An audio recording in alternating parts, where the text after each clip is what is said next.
سلام علیکم. امی سرودا فیروز جان امین موافق طلب کدایگه میخونیمش.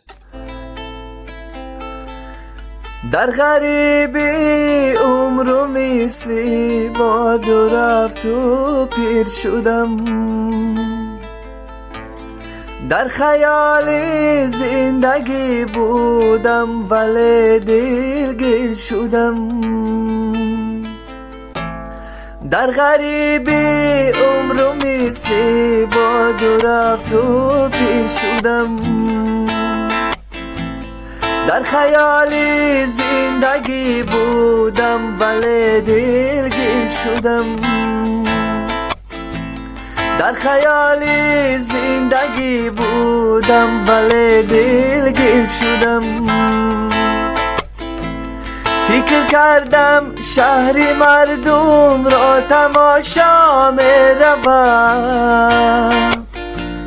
فکر کردم شهر مردم را تماشا میروم،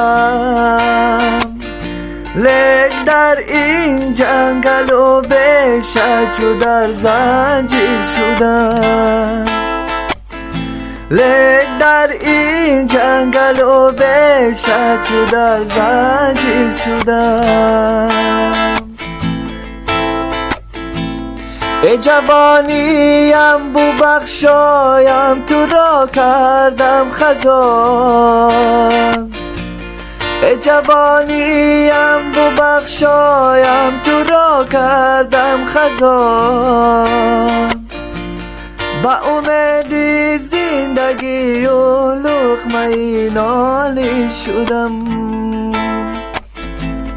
با امید زندگی و لقمه نالی شدم.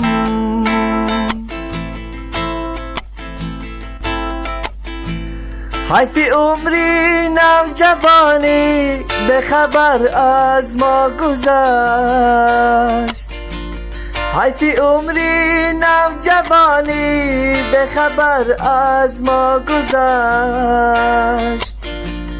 به خبر از مادر و یار و برادرها گذشت، به خبر از مادر و یار و برادرها گذشت.